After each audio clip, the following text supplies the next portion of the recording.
last year when I was helping Aunt Laurie get her house ready to sell. For whatever reason, I guess I was just so used to being with her. I said, hey, Laura, let's do mushroom soup together, and then I can take notes and pictures and eventually write the recipe down because one day we might need it. And here we are a year later, and we need it because AJ has COVID, he's doing fine. And for safety's sake, we are not going to get together for Christmas Eve dinner a second year in a row, but that will not last forever. Anyway, I'm going to take this opportunity to make mushroom soup the very first time on my own with the notes from Laurie's house last year. So follow along. I'll try to keep it quick and painless. All right, so we're going to start with sauerkraut. I've got a 20-quart pot, which is comparable to what Aunt Laurie uses. We want to get it 3/4 of the way, more or less, filled with sauerkraut juice. As of last year, when I was watching Aunt Laurie do it, we used 256 ounces of sauerkraut juice. What we do is we take a can of sauerkraut, shredded kraut. I'm going to open it up. I'm going to let it drain in the colander, and then I'm going to squeeze as much as I can with my hands.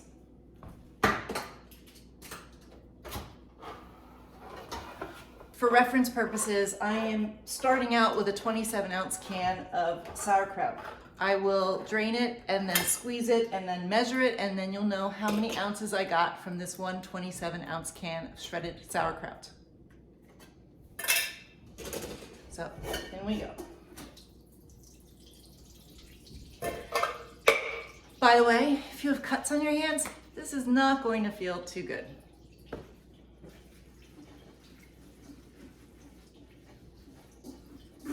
Push it to the side a bit, to the side like that. I'm just gonna grab handfuls. I'm gonna squeeze it, and I'm going to get another container to put the parts that I squeezed and get it away out of the colander so I don't squeeze it twice. So squeeze, squeeze, squeeze. Just do your best, don't kill yourself. I mean, really, in the scheme of things, sauerkraut isn't that expensive. I think Aunt Laurie tried to use sauerkraut juice. It was sold all by itself one year, and that would have made things really, really easy. But I do believe she said that it wasn't as sour as it is when you actually get the sauerkraut and you get the juice out of the sauerkraut itself. So don't skip and go easy and just get the sauerkraut juice if you find it. Get the actual shredded and squeeze. And squeeze. And squeeze. Just a couple notes while I'm standing here squeezing this.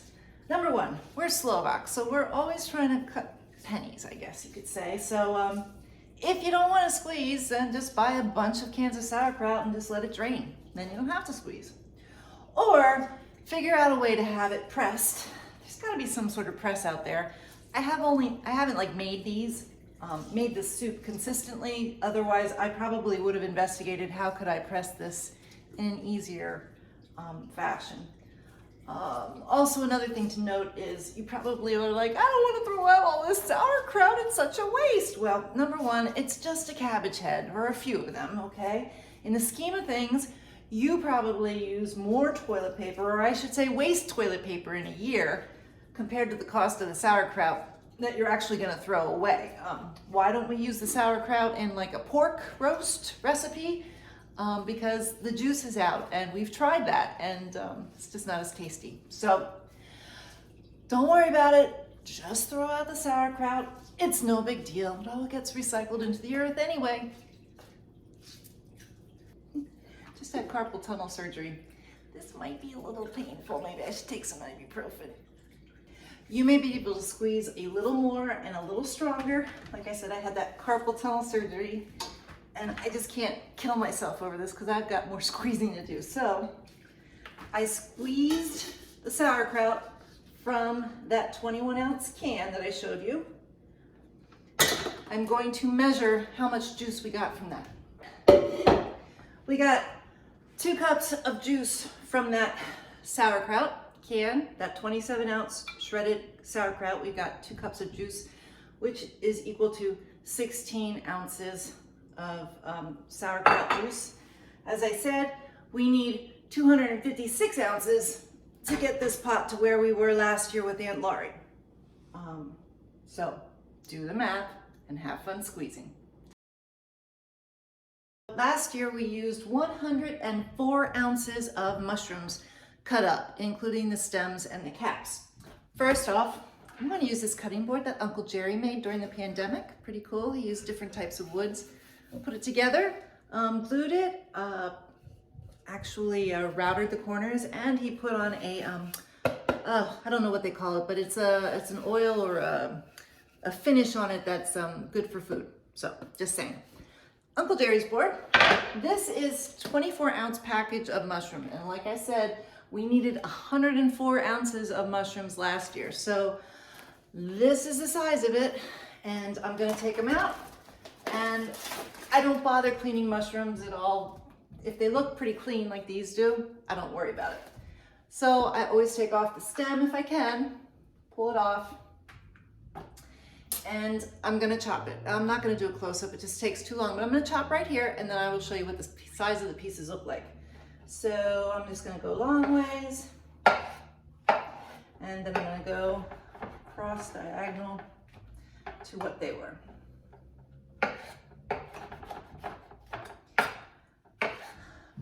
If I can add a personal note, there is nothing better in a kitchen than a sharp knife.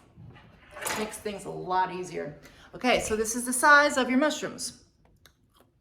Like that. I'd say like an inch to a little less than an inch. All right, and as we chop them up, we're gonna put them into the sauerkraut juice. And at this point, I'm gonna turn on the stove. I'll probably just put it to medium low, because I'm not done with doing all of the mushrooms and there's other steps I have to do, but as long as I have it at least starting to warm up, that when I'm ready to boil, it's gonna go. Otherwise, it's gonna take a while to get this thing heated up. So off to chop more mushrooms. While I'm chopping these mushrooms, I wanted to mention that Pat Mingora said that he used to go out onto South Mountain where he lived with his mom, which is actually the mountain where Lehigh University is located and the Star of Bethlehem, Christmas City. I always liked that idea. Anyway, he said he would go out and collect mushrooms for the soup. Now, I'm younger, but maybe my older sisters or somebody else knows, there's no way 104 ounces of mushrooms are procured in those woods. And believe me, I know, because Pat Mingora would take me on his walks through the South Mountain up to the Star of Bethlehem that you see when you're crossing the Hill to Hill Bridge, and that was a 5-mile walk there and back. And we did that walk a few times. It's probably, don't make me cry, probably one of the best memories I have of Pat Mingora. Because he would show me the birch trees, and he'd pull a branch off and he'd bite off a part of the bark, and you could smell and taste the birch. Maybe it was a sarsaparilla tree. I'm kind of getting confused. All right, so 10 hours later, kidding, I don't know how long it took me. The sun's still out. Anyway, this is the rest of the mushrooms, and I've got them in the pot. All my little scraps here.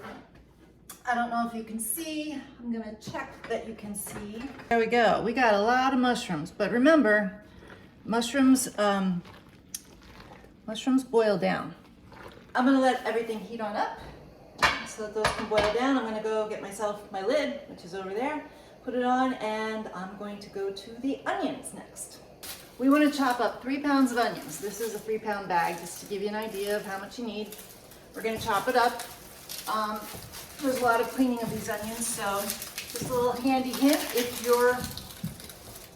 you can remove your trash bag or your trash can, remove it, put it right where you're chopping, so that as you're cleaning your onions, you can just throw everything right in and make it easy.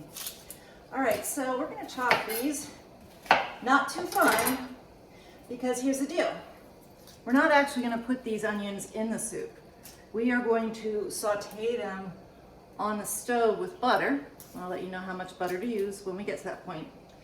And after they saute down a little bit and get a little soft, we remove it from the heat and we strain the onions out out of the butter, or from the butter, meaning we take the pan and we dump everything into a colander and we save the juice, and that butter juice that was mixed with the onions or sauteed with the onions goes into the soup and flavors it. So again, we're not saving these onions, so you don't have to make them really, really fine, just like a chopped size. There you go. Okay. See you soon. Only 4 more onions out of that 3-pound bag to go. Did I mention that we have to peel and chop potatoes too? Okay, so all done chopping the onions.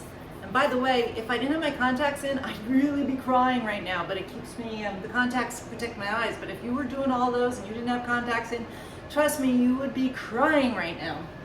Anyway, so we've got our saute pan. We're gonna take 2 sticks of butter, salted butter, whatever, but butter, not margarine. You don't skimp on holiday meals. And I just break it like in half or whatever to help it melt faster.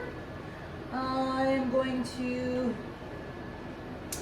put this on like a medium because I don't want to burn the butter. I just want to melt it. Check out how our mushrooms are doing. Okay, so it's starting to get hot. While I'm letting that melt, and Aunt Laurie's notes say to add some salt and pepper at this point. Yeah, I could use a real grinder, but you know what? We're making a lot of soup, and I really don't think not using fresh ground pepper is going to matter. I'm using sea salt here. I don't know what the difference is. I guess I could always Google it, but that's all I'm going to put in for now until I can taste it way later on. Got it? Did I mention that sharp knives are very important? Try cutting all those onions with a dull knife. You'll be killing yourself or cursing me. Because remember too, we've got to cut potatoes yet, but that's later. Okay, so I hear it sizzling, but I'm gonna put it down a bit. I have a gas stove. Working with electric, it's way harder to control. So I'm gonna turn it down because I don't want to burn it. I need it to stay just hot enough that it sautés these onions. So we're gonna put them in. Bang. That seems like a lot of onions to me for that amount of butter.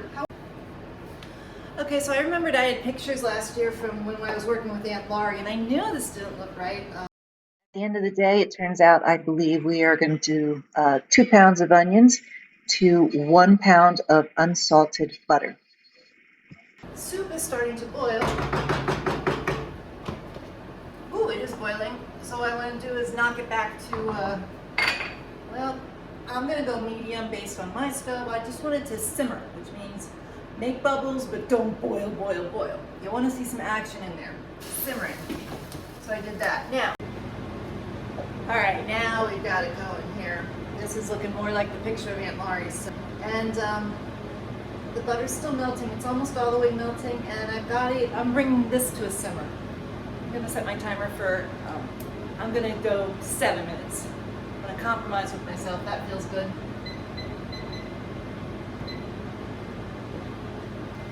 Okay, so I've been sauteing the onions in the butter, and next we're going to add 8 tablespoons of flour.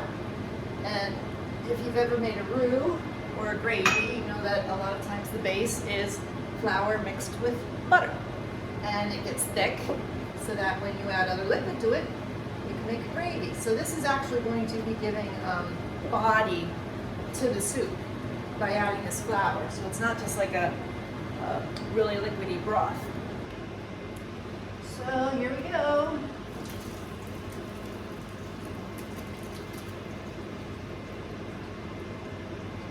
Remember to put a pot underneath the colander so you catch the liquid that you're straining. Really going for the flavor of this juice, so I'm going to try to help get some of this liquid out by moving the onions around.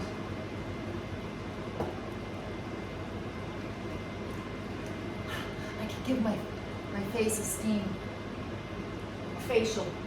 What do you think, Kay?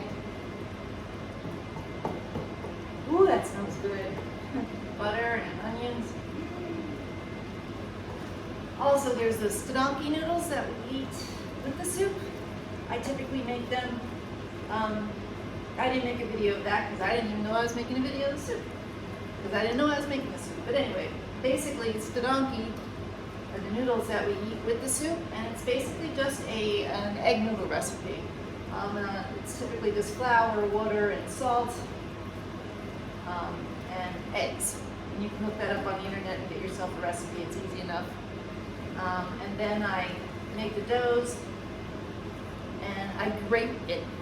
Yes, I take the dough ball and I get a grater, like a cheese grater, and I dip it in the flour and I grate the dough into a bunch of flour on the counter so that it doesn't all stick.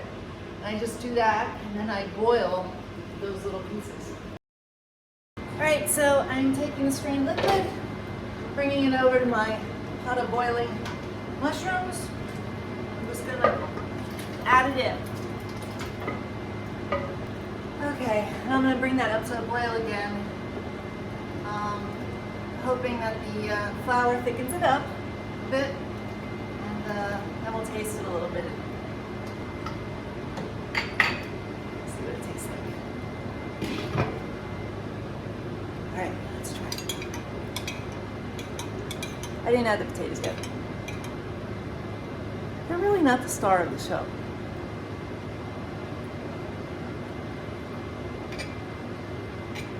All right, so I'm gonna leave it at that. I'm gonna cut up some potatoes. I will show you the amount of potatoes that I actually throw in there so you get an idea, and I'll let you know how many it was. I guess I'll find out tomorrow night when everybody eats theirs at their respective homes because of COVID, if it turned out okay. I hope this helps you guys. Keep up the Mingora tradition. You know, this